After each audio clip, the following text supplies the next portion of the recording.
Riyaziyyat sevərlər, hər birinizi xoş gördük. Gəlin 11 buraxılış üçün nəzərdə tutduğumuz sualın izahatını verək. Deməli, belə bir ABC ədədləri verilibdir. Bunun müqayisəsini soruşur. Burada nə edəcəyik? Deməli, burada müqayisə etmək qismən çətin görünür.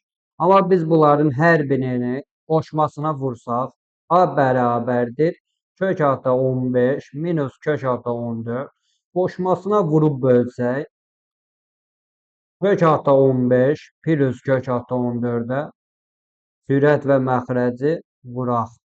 Deməli, kök altı 15 plus kök altı 14.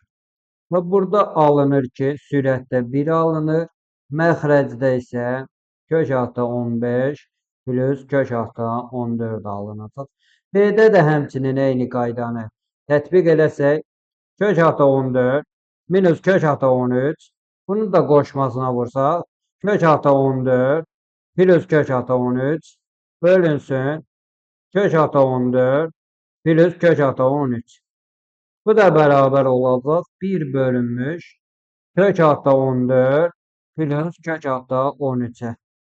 C-də də həmin qaydanı tətbiq eləsək, kök altı 15 minus kök altı 13 vurulsun qoşması kök altı 15 plus kök altı 13 bölünmüş 2 vurulsun.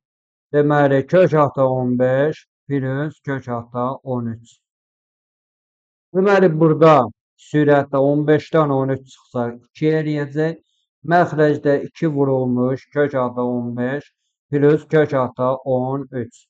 Burada da 2-ləri ixtisar etsək 1 bölünmüş kök altı 15 plus kök altı 13.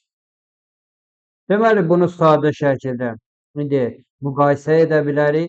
Müqayisədə buna köksüz nəzərə alsaq, burada 29 alınır, burada 27 alınır, burada isə 28 alınır.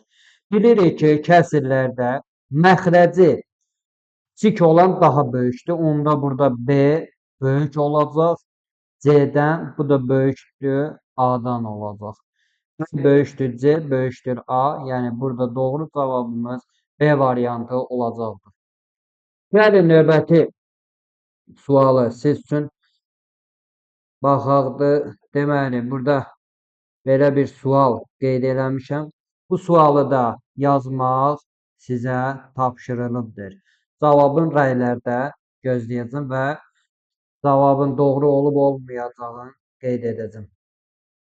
Təşəkkür edirik.